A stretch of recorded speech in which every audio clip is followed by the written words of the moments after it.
There are a lot of people who use it and have really no expectations other than it's a chat bot that they interact with. And so aligning them or moving them toward the world, not to boil the ocean with them, but just to give them a taste of what AI is capable of and maybe shift their perspective toward a truly AI-enabled workforce where we're picking and choosing specific pieces and maybe building in agents to assist and remove some of the tedious work from team members.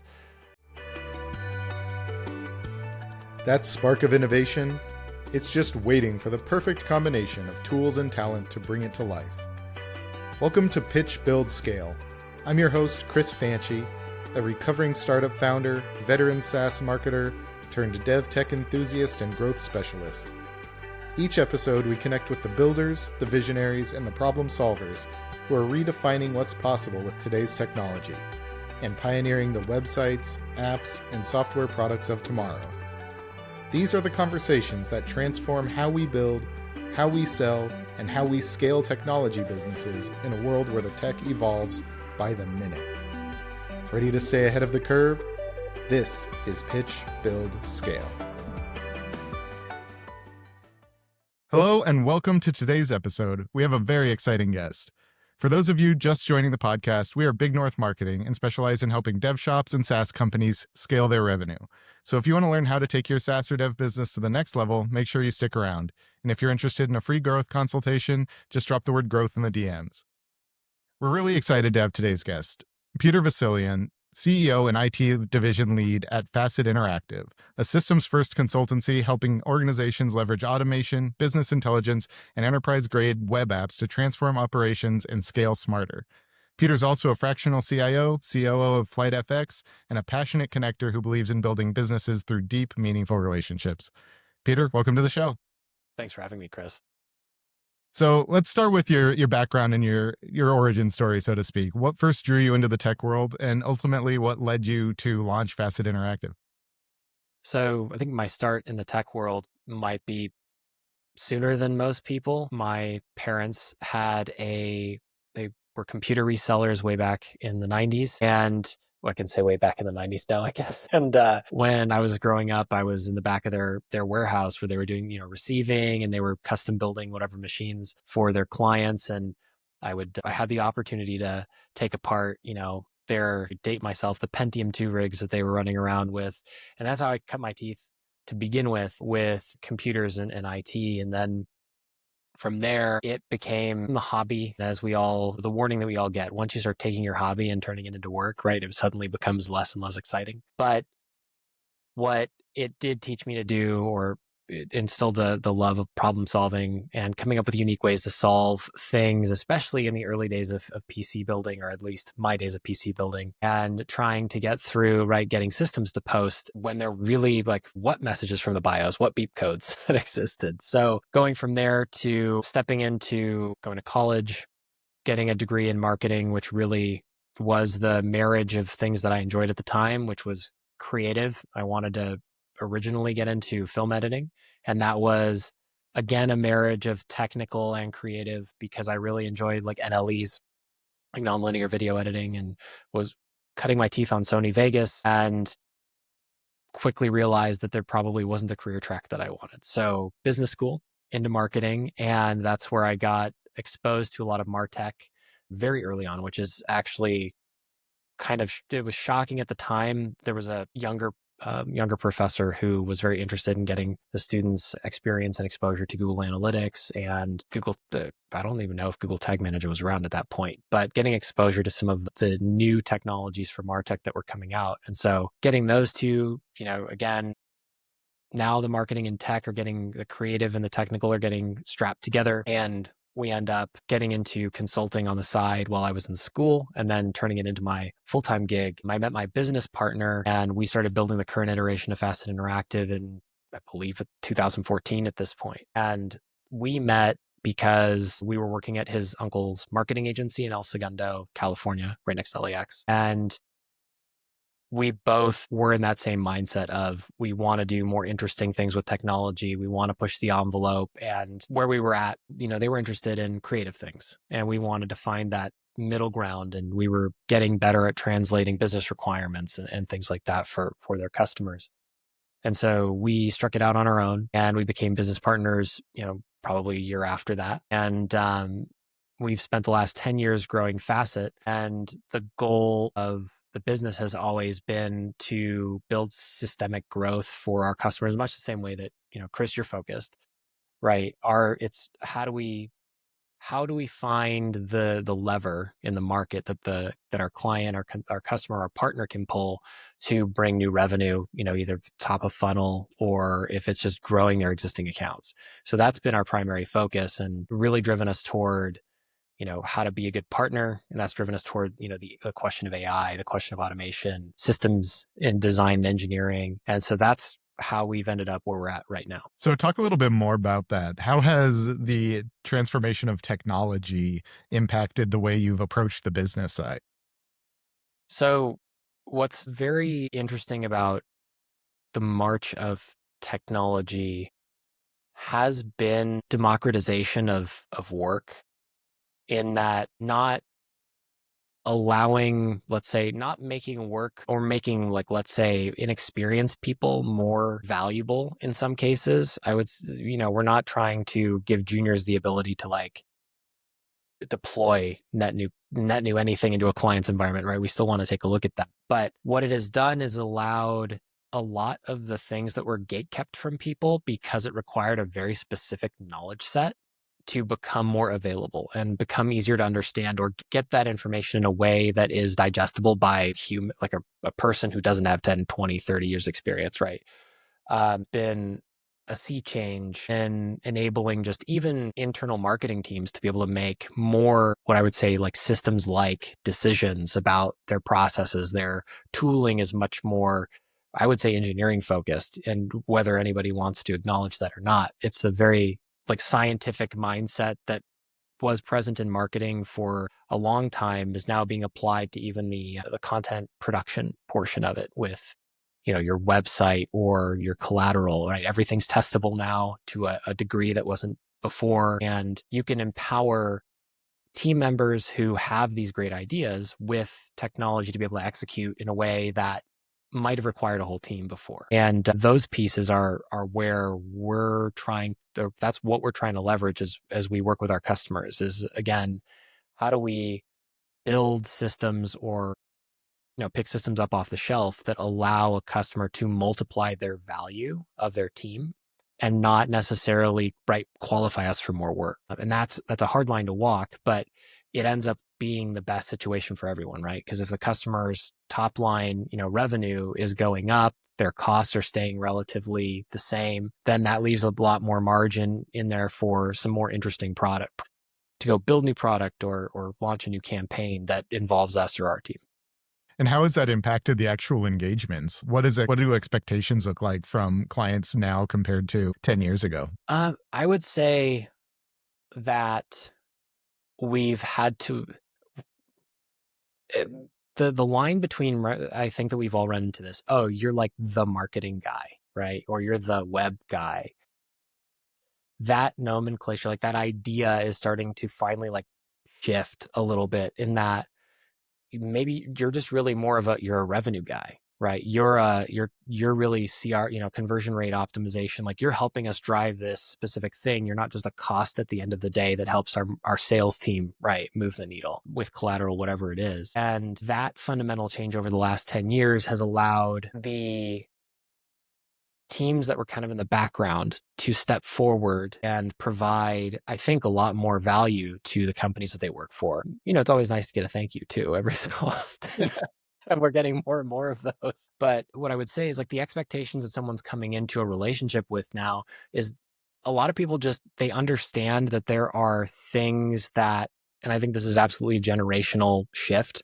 There are things that people now understand they fundamentally do not have a grasp of. And so they are finding the right people in order to enable that. And they're allowing this really, really great collaborative environment with even their partner contractors or partner agencies that they're working with, in a way that before it was like, oh, you go in your hole, I tell you what I need, and you produce the thing, or hope that you have an internal zealot for you that's, the CMO or something like that. Yeah, that's a big shift, definitely. So you've run multiple ventures. So can you talk a little bit about the other ventures that you've worked on and what ties them together? So I would say at this point, process ties everything together. It seems like so. We've got Facet Interactive that has our three practice areas, which is the IT managed services, AI and business intelligence, data warehousing, and the web applications as the third. And so that has led us to build a really robust project management process and customer success process. And we've taken that and tried to stamp it some of our other ventures, and one of them being FlightFX, which, we're a first party partner with Microsoft for Flight Simulator 2024, which has been a huge achievement for us. And, we've got our logo on the opening screen of the game.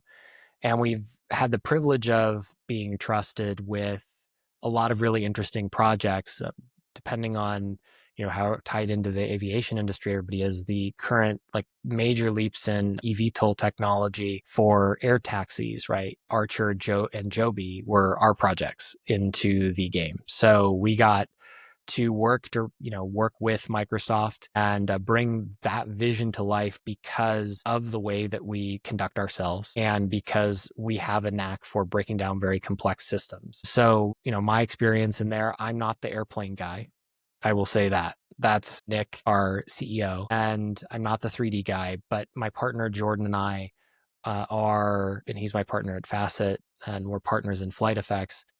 He and I are definitely the process and the operations people. And so our goal, just like with Facet, realistically, is figuring out how we can grease the wheels for the rest of the team so that they can all shine.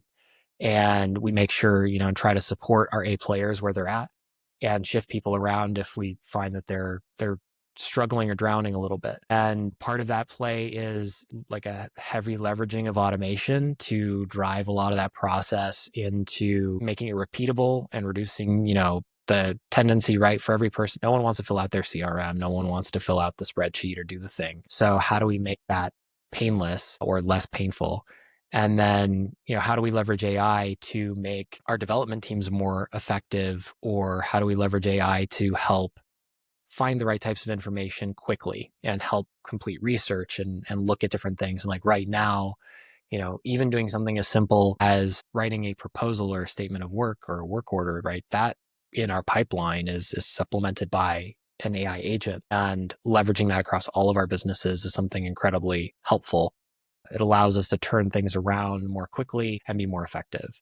So all of our businesses, and then my work as a fractional, those are all buttressed by kind of this ongoing process discovery, automation discovery, better understanding of business, and taking those little pieces of learning that we have from every client engagement and every client conversation and bringing it to the rest of our portfolio. Very interesting. How do you balance the amount of AI that you leverage in a certain engagement or a certain situation with human interaction and the human needs in the loop? Realistically, the way that we approach AI from from just holistically, our portfolio perspective, is we treat AI like an employee or like a team member that is human.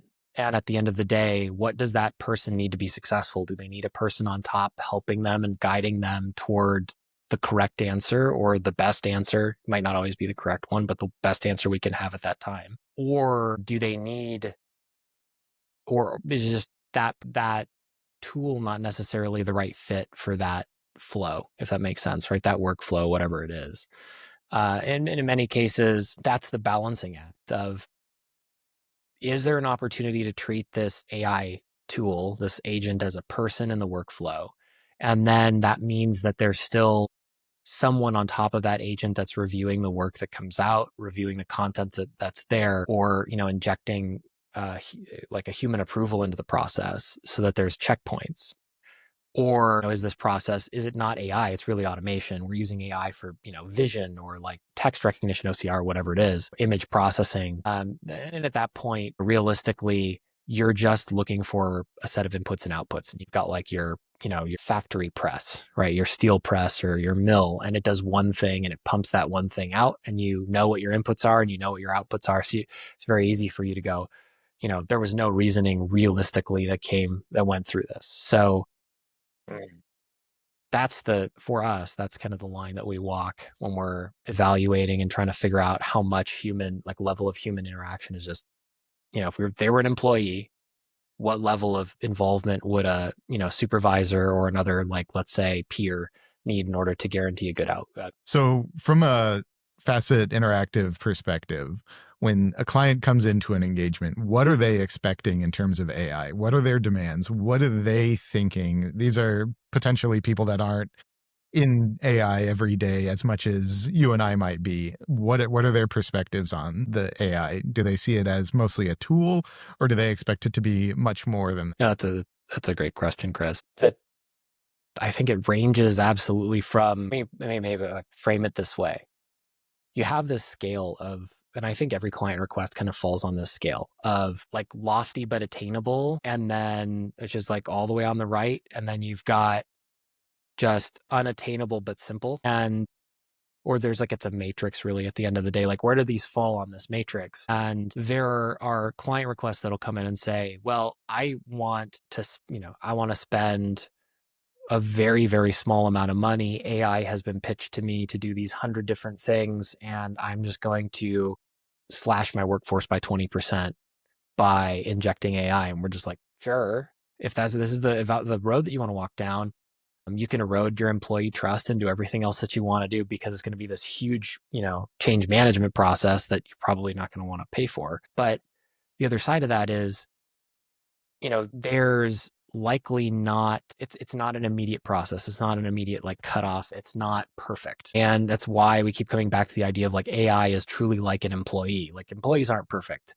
They do a job to we hope everybody does their work to a reasonable level, reasonable standard. And that is, I think, the same expectation that you have to set for AI. So we try to walk clients back from that toward, where do you have a task? The same way that, you look at a business and go, do I need to hire for this role, right? What pieces of this workflow don't make sense for, I can't get a person to do this, or 5 people are trying to do little pieces of what this other role would be. And that's the way that we typically approach it. So the expectations, right, the loftiest have been, well, you have 2 weeks, let's go replace my entire offshore team who's doing data entry with AI, and we expect that it's going to be perfect. That's okay, well, 2 weeks, right? We can't get you perfect, but we can really get through an MVP in 2 weeks and start testing it depending on how complex the data is. Then on the other side, for client expectations, they're used to using, or let's say Microsoft Copilot, because Microsoft has just unfortunately forced it down everybody's throat. Or the theme, Google Gemini, same thing. If you have a Google Workspace account, you have Gemini now. Or, OpenAI being so prevalent with their marketing and the way that they've approached things. There are a lot of people who use it and have really no expectations other than it's a chat bot that they interact with. And so aligning them or moving them toward the world, not to boil the ocean with them, but just to give them a taste of what AI is capable of, and maybe shift their perspective toward a truly AI-enabled workforce where we're picking and choosing specific pieces and maybe building in agents to assist and remove some of the tedious work from team members. And that's finding those pieces is often what we end up doing in a discovery. We walk through their business process. So it's the two sides of the coin, and it's a gray, there's gray in the middle. And I think the thing that makes, at least right now, that makes humans valuable is finding where in that gray area we might be able to support a customer. Yeah. Well, it's interesting you talk about the treating AI as an employee, and then your example of taking an offshore team and trying to replace it in 2 weeks and it be perfect. So what are your thoughts in terms of what I've been hearing and seeing is that people hold AI to a much higher standard than they would to an actual employee, right? there's an expectation that it's going to be perfect, and any errors or issues or anytime it's not perfect, it's going to be treated much differently than a typical employee. Like that offshore team, they're not going to be perfect either. They're humans, but the expectation with the AI is that if it's coming in, it's got to be perfect. So is that kind of the mentality that you see as well? I absolutely. And it's very interesting because I think if we all take the time to remember when and I'm not saying that I'm not trying to get to the point where it's like we really should just be treating AI like a a person that has specific needs and desires and things like that. That's not the case, or at least right now.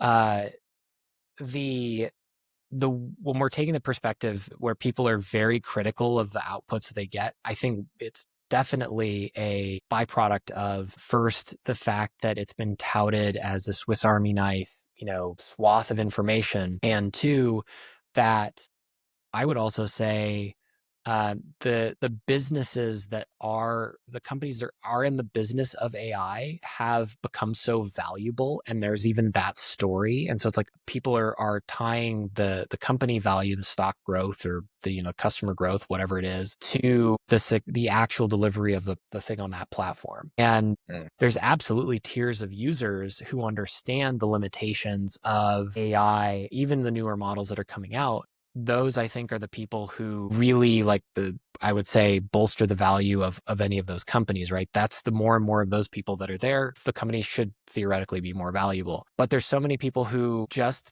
take things at face value and do not pay attention or double check whatever's being outputted.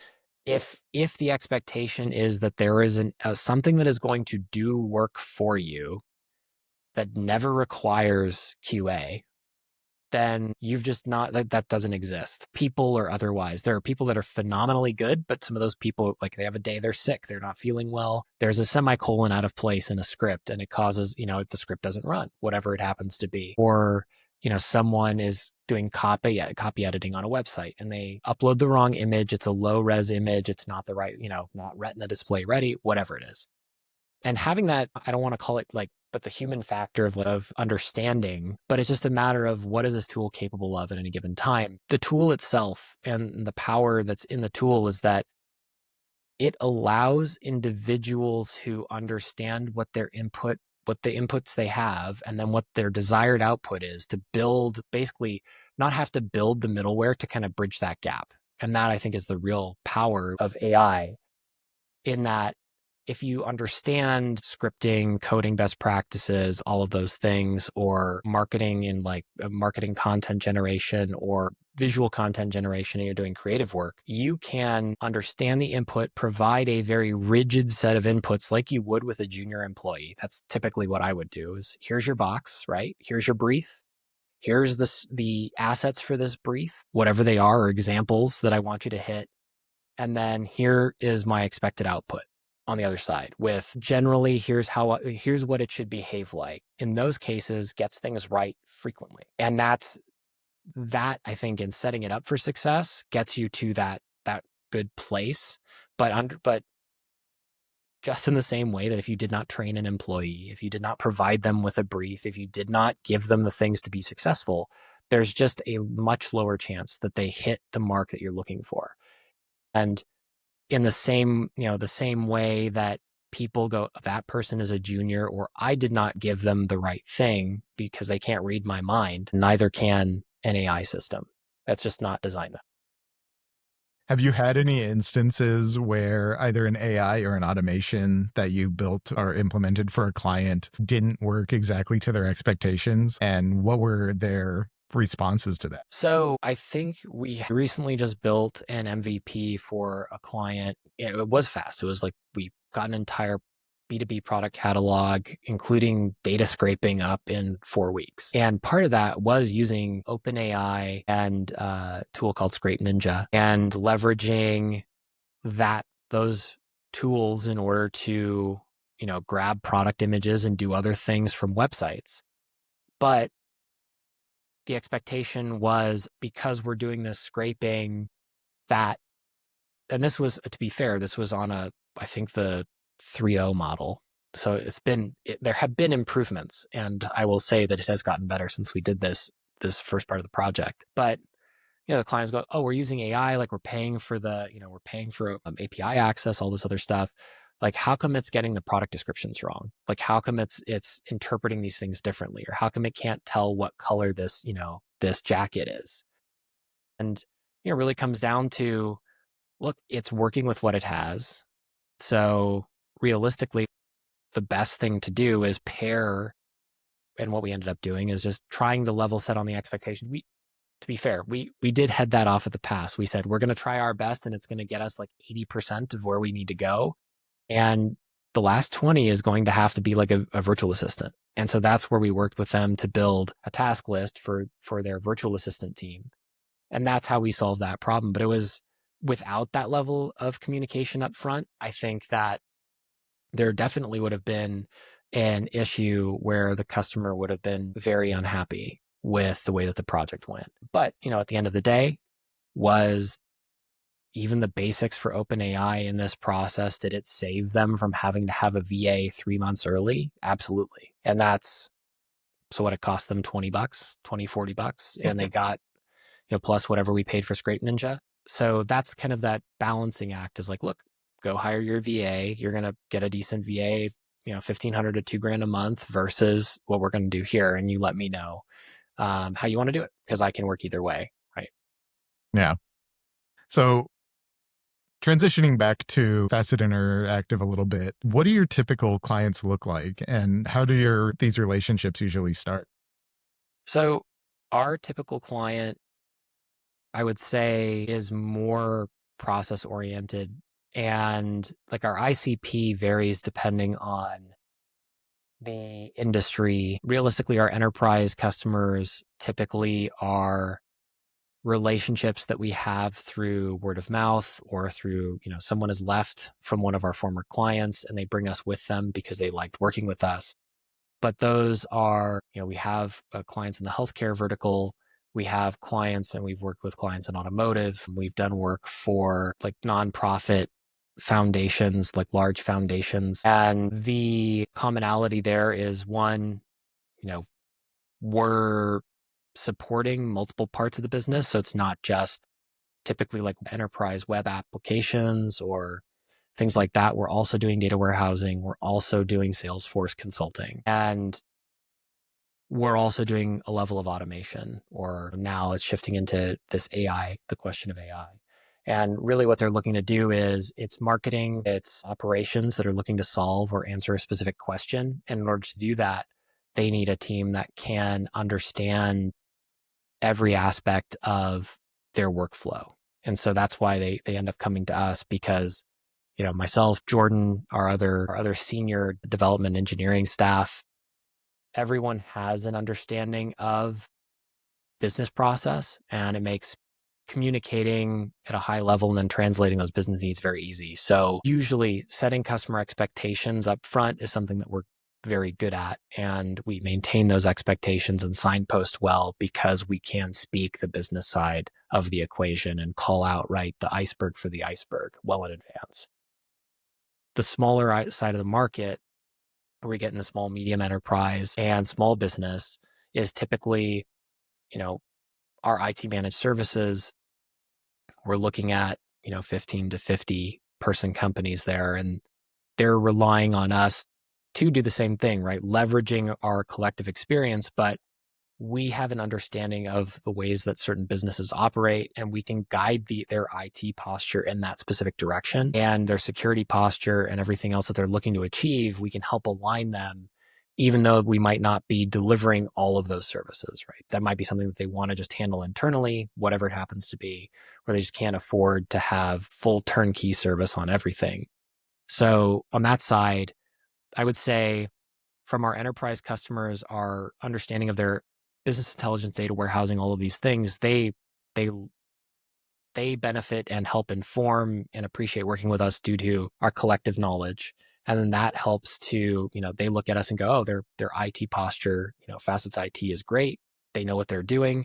And then on the other side, for our IT customers that are on the lower side of the smaller side of the market, they look at us going like, oh, these guys are great, because I can ask them questions about my MarTech stack or I can ask them a Salesforce question or an ACT question or whatever it is, and they can give me an answer that's not just, did you turn it off and turn it back on again? And that tends to be how we operate across, all types of verticals. And realistically, I don't think we have a specific vertical that we've specialized in at this point. We tend to actually be quite good at anything with the system. So how do you go about acquiring customers if you don't have a specific target vertical? Is it through referrals? Is it relationships?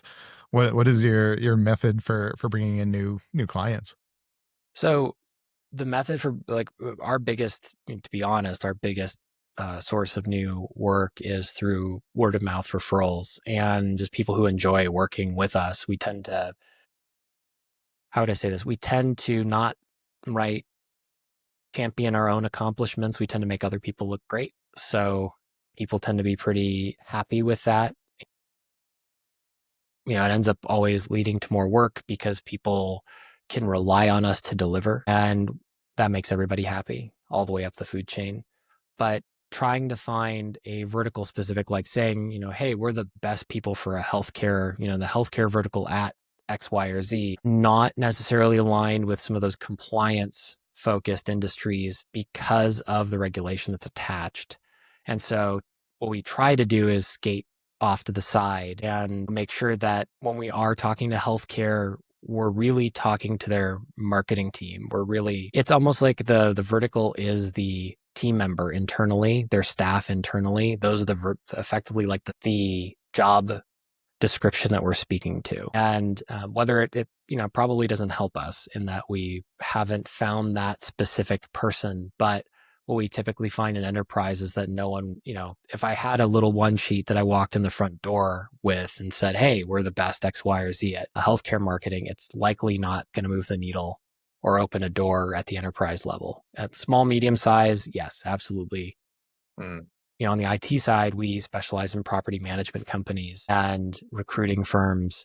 And what I would say are like high touch, human focused, human centric industries. And we're trying to continue to cut our teeth on manufacturing, but that's also a very human centric industry. So it comes down to, I would say, people management from the IT side in one way or another. And we have a very good relationship with the recruiting firms that we work with and the different other agencies that we work with on that side. And, realistically, the best way that we've sold is just having a conversation with someone and parroting back the way that their organization is structured and building that level of confidence up front. So, we're trying our best to figure out how to scale that, right, and multiply that, because there's only so many people in the company that can specifically build those kinds of relationships. Yeah. And do you see that being difficult, both balancing between delivery and business development? But also, when you're working in a lot of different verticals, a lot of different industries, you're basically pitching a different or custom solution every single time. There's no cookie cutter, there's no template that you can use for each different client. So this becomes the hard part, right? From a pitch perspective, absolutely. Like the difficulty is, how do I tell a biotech firm that we're a great MSP for you and go like, that's all we do. We only do biotech, but biotech is one of the verticals that we can operate in. Same thing with property management. And the difficulty is just, how do you talk, you can talk the talk and throw whatever term you want at whomever it is, like whatever their terms of art are to make them feel comfortable with you. But how do you walk the walk on the other side of that? And I think that's where it's definitely it's just an interesting track to try to walk. And what I would say is that it's not that we're building a custom offering for everyone. It's that the messaging is custom. It's built and tailored toward that specific opportunity. But much of the work that we're doing for our healthcare customer is going to be very much the same as we're doing for a credit counseling customer. We're guiding a web application. We're guiding a product development cycle. And all of those are process that we've developed internally over years and years and years. And so that realistically, right, processes the product. Mhm. Yes. And the same way that we're talking about AI is like, I know what my inputs are. I know what my output should be. Like, how do I get there? And oftentimes the answer is working with us. It's that we're that nice connector between like the desired outcome on the other side. And again, it's just that getting to that requires that the prospect knows what their needs might be, or at least have an inkling.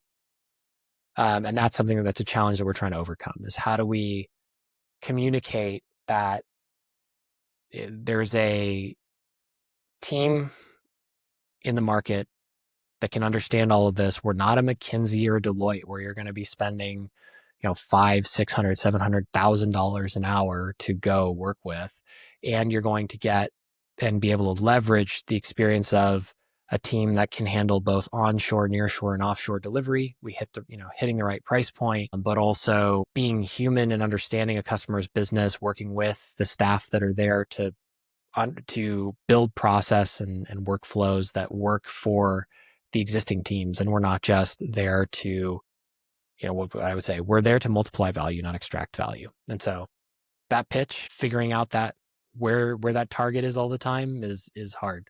And we're trying to get through that right now to at least provide some more general vertically targeted content pieces that can at least capture, or at least be sent to some of these prospects that we're looking at. Mhm. Would you say that's your biggest bottleneck to scale, or are you dealing with seeing other things that might get in the way of scaling up the business? So one of the most interesting things is, right? Dollars, I think it's like sales cures all and makes things much easier, because trying to scale behind an influx of new work is, we've been there, we've done it. And now we have a much more, we've done it. We had a very, very large increase in revenue for the last few years, and getting at a level of understanding of how to scale effectively behind that. And we finally have figured it out, but it took like getting to what is now, the US economy starting to shift into whatever everybody's going to call it, but a recession of available work. Whatever's happening, people are uncertain about what's going on, and client commitments are, for a lot of people that we're talking to, are frozen. It's not just, one part of the industry. So what we try to do, or what we've been trying to do, is have the understanding that we are putting our foot on the biz dev, right? We've been working on that to try to fill the pipeline and be available for when people start getting more comfortable with how everything is going in the US. And that also includes us doing the work of fleshing our bench back out. So, we're going through the process of interviews, we're getting people pre-qualified, we're staying in touch with people, the prospective hires. Realistically, our goal is to just make sure that we have a Rolodex of team members that we want to work with, that hopefully we find right place, right time, and we get an opportunity to work together. So that part of solving like the people problem has been something that, it just takes time, and finding, how are you doing that? How are you doing interviewing and hiring? Do we need a person in there to help recruit, or at least get us through this first round? And that's been something that we've been tossing around internally. And then delivery and biz dev at the high level, in that trust building that Jordan and I typically do with a new customer and client, in a period of like client success and just qualification and nurturing. And that, right, also takes time. And I think we're all in the same boat, right?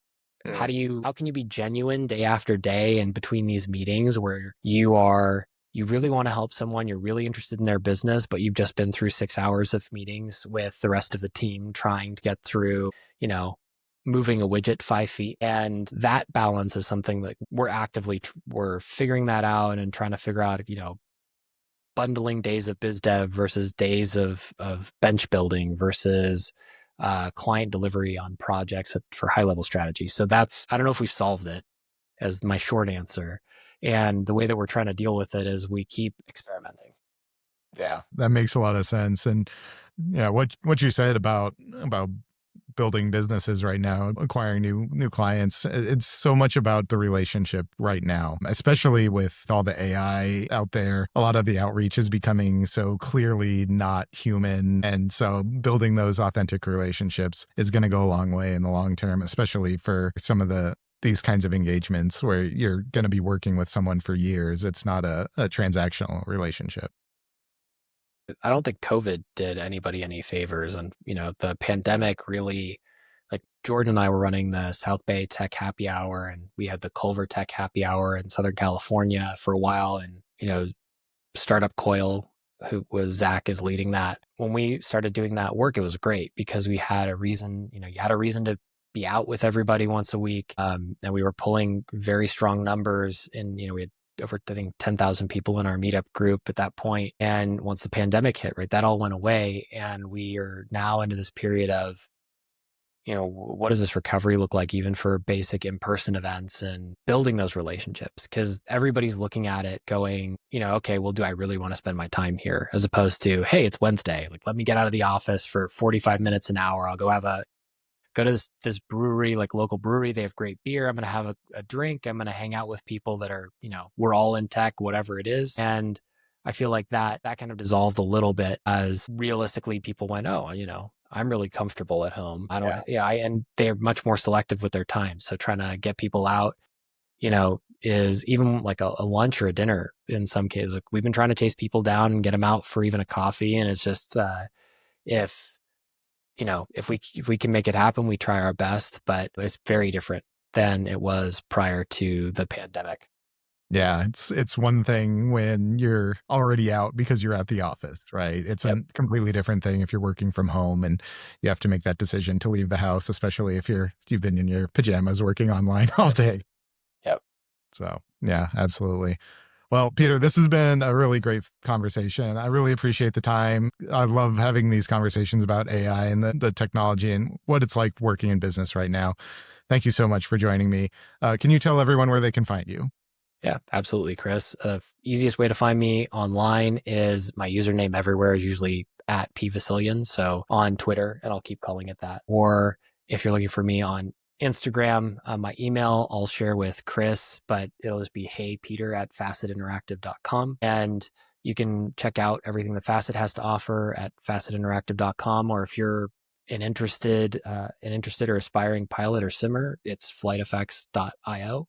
And check us out because we're going to have a couple of interesting new aircraft coming out, notwithstanding I think our next aircraft is a Citation 10 that's going to be available in game in the next couple of weeks. Look forward to hearing from anybody that wants to reach out. And, I appreciate the time, Chris. It was a great conversation. Look forward to catching up with you next time. Fantastic. Thanks a lot. And to all of you listening, please be sure to subscribe, leave us a review. It can really help us be found by more people. And as always, keep pitching, keep building, and keep scaling.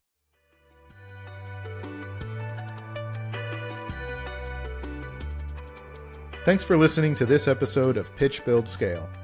Be sure to subscribe on your favorite podcast provider so you never miss an episode, and we'll see you next time.